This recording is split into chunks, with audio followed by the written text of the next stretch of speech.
funny thing that happens in dancer's life. It's a disconnection between body and mind.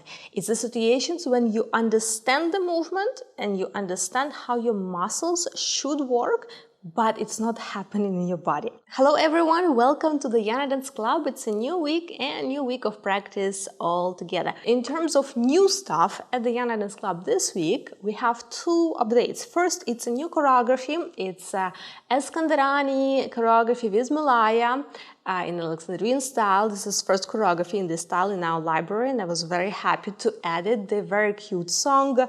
I hope you will like the dance. It's with Malaya, so you can practice with veils, but just understand that all the visual, it looks the same. They are not the same. Malayas are way heavier, and the way how the prop works and feels in your movement, in your hands, is very, very different. So I'm just telling you this right now. You can practice and learn with veil, but if you're gonna perform it, don't wait till last minute to actually purchase Malaya. You will need some time to practice and get used to it. Also, in terms of new stuff, we have a new technique drill, our weekly technique drills at the Yana Dance Club, and this week it's a mega super cool one because it's 10 traveling steps inside one tutorial, inside one combo. So for those of you who are currently working on this topic, this drill will be a cool review. If you want to come back and refresh all the variety of steps you learned, it will be all in one step. And for someone who will be just jumping in, it would be a cute challenge to check which steps are more complicated or more challenging for you, and then you can see, okay, I need to work specific on that. So it's a little sort of a technique scan drill too, but more focused on traveling steps. I also want to bring your attention today to a very funny thing that happens in dancer's life. It's a disconnection between body and mind. It's the situations when you understand the movement and you understand how your muscles should work, but it's not happening in your body. And this is, first of all, normal. It's a normal process, and we all go through it from the very beginning when you just learn shimmies. But then this stays, it just goes more into more complicated stuff.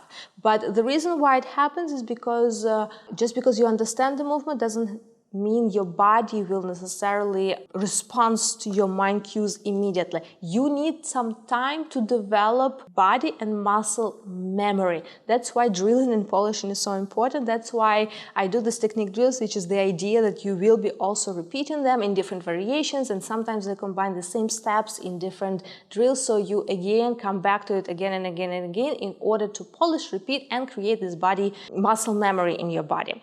And with time it will get better. I also want to bring your attention because we are currently sort of on the topic of a more advanced technique which has many different layers. So let's say take the same example of traveling steps. Traveling steps, if we're talking about advanced technique, it's usually steps. There is something going on with hips. Often there is two things at least going on with hips, some fluid movement and some either shimmy or accents on top of it.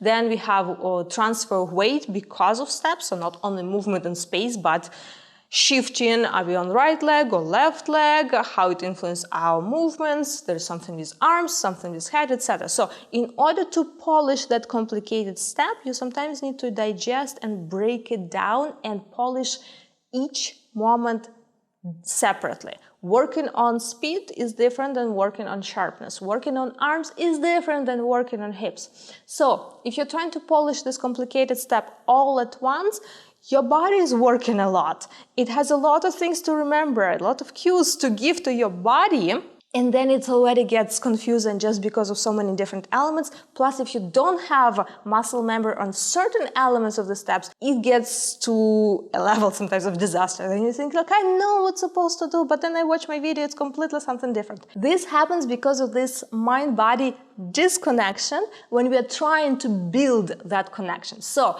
I just want to encourage you, be patient with yourself and don't jump on the entire step at once. By working at one element at a time and just trust the process. With time, it will come all together, but that's just how it is. We need to work as a part of dance. We need to work on building this muscle memory, muscle and body and mind connection. And the more practice you do, the faster the process will get, because your body will be trained to respond to your mind cues fast and fast and fast. But it takes some time that you need to invest into this work. So this is just a little note for you to think and understand how the training process is happening, and what maybe you are currently going through, and not get frustrated with yourself, but just be patient and keep going. On this note, good luck with your training, and I will see you next week.